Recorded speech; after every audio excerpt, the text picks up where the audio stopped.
Halo teman-teman. Baru-baru ini, hubungan antara Australia dan Cina berada pada titik terburuk dalam sejarah. Di bidang ekonomi, pers internasional menyebut Australia terlalu bodoh karena bergantung pada Cina. Di bidang politik, kedua belah pihak mengalami peningkatan ketegangan dan tanda-tanda. Mengapa demikian? Kami akan membantu menjelaskannya secara singkat di video hari ini. Australia dan Cina memiliki sejarah panjang bermain bersama. Mereka resmi menjalin hubungan diplomatik sejak 1972. Hubungan mereka terutama didasarkan pada kepentingan komersial. Namun, sejak 2017, hal-hal yang berkaitan dengan politik mulai muncul dan masalah muncul. Yang pertama adalah acara Badan Keamanan Nasional Australia memperingatkan Cina semakin mencampuri urusan dalam negeri Canberra. Ini sepenuhnya didasarkan. Saat ini, Cina semakin menghubungkan universitas sipil dengan militer dan pasukan keamanannya. Hal ini dilakukan di bawah kebijakan memanfaatkan sektor sipil untuk memaksimalkan kekuatan militer. Sementara itu, sebagian besar universitas top Australia dan banyak ilmuwan bekerja sama dengan universitas Cina. Oleh karena itu, penelitian bersama mereka, seperti kecerdasan buatan, superkomputer, dan teknologi mobil tanpa pengemudi, dapat digunakan oleh Cina untuk keperluan militer. Sebuah langkah yang sangat cerdas. Mereka mengambil keuntungan dari materi abu-abu Australia tanpa mengeluarkan uang sepeser pun. Selain itu, banyak perusahaan teknologi milik negara Cina, seperti GIM, memiliki kemitraan dengan Universitas Australia. GIM adalah perusahaan pengumpulan data global, dan menurut banyak peneliti, mereka melakukan kegiatan spionase untuk melayani pemerintah Cina. Karena ketakutan akan keamanan nasional, pada 2018, Australia menjadi negara asing pertama yang melarang dua raksasa teknologi Cina, Huawei dan ZTE. Tidak mengizinkan mereka membangun jaringan 5G di Australia. Ketakutan mereka bisa dimengerti. Karena menurut hukum Tiongkok, setiap perusahaan wajib bekerja sama dengan Badan Intelijen Negara. Orang yang mengeluarkan larangan itu adalah Perdana Menteri Australia saat itu, Turnbull. Dalam dunia yang tidak stabil, Australia harus menghadapi situasi di mana hubungan persahabatan di masa sekarang, tetapi tidak berteman di masa depan, katanya. Hal itu memicu ketegangan antara Australia dan Cina. Selanjutnya, Senator Rex Patrick menyerukan anggota Senat mengutuk perlakuan Cina terhadap Uighur di Xinjiang sebagai genosida. Ia juga menyerukan kepada Republik Rakyat Cina untuk menghapuskan sistem kamp interniran massal, mengakhiri tahanan rumah, kerja paksa, dan penindasan terhadap Muslim Uighur. Australia juga mendukung para pengunjuk rasa di Hong Kong yang ingin memisahkan diri dari Cina. Baru-baru ini, Perdana Menteri Scott Morrison menangguhkan perjanjian ekstradisi warga Hong Kong di negara asalnya, dan memperpanjang visa untuk sekitar 10.000 warga Hong Kong yang tinggal di Australia. Cina tidak mengizinkan warga Hong Kong untuk memisahkan diri. Akibatnya, pendukungnya bisa dipenjara seumur hidup. Pekerjaan Australia identik dengan melindungi orang-orang ini secara terbuka.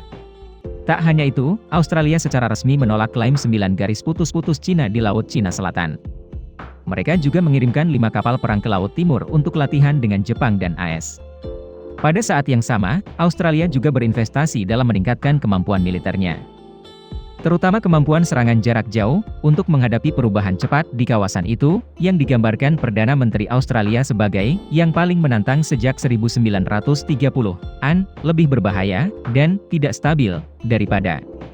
Apalagi, Australia aktif menyerukan penyelidikan asal-usul virus corona. Dan cara penanganan Cina saat pertama kali ditemukan di kota Wuhan. Cina menuduh, Australia bekerja sama dengan AS untuk menyebarkan ideologi anti-Cina. Selain itu, untuk menghindari ketergantungan perdagangan dengan Cina, AS telah merencanakan untuk membangun jaringan ekonomi yang makmur melalui dialog kelompok Diamond Quartet, Quad Group. Kelompok ini termasuk AS, Australia, Jepang dan India. Pada saat yang sama, 3 negara lagi, yaitu Vietnam, Korea dan Selandia Baru, diundang untuk berpartisipasi. Fakta bahwa Australia berada dalam kelompok Quad juga membuat Cina merasa panas. Melalui apa yang telah dilakukan Australia, Cina menimbulkan pertanyaan besar, tidak tahu apa yang dilakukan Australia, sementara itu bermain cukup baik dengan saya. Sebagai tanggapan, pemerintah Beijing memperkenalkan serangkaian pembatasan perdagangan. Juga berawal dari sini, Australia disebut bodoh oleh pers internasional, ketika terlalu bergantung pada Cina. Karena mayoritas ekspor Australia dibeli oleh Cina. Pada tahun 2020, 43% ekspor Australia akan masuk ke pasar Cina. Angka itu sangat besar, karena negara pembeli terbesar kedua mereka, Jepang, juga hanya 9%.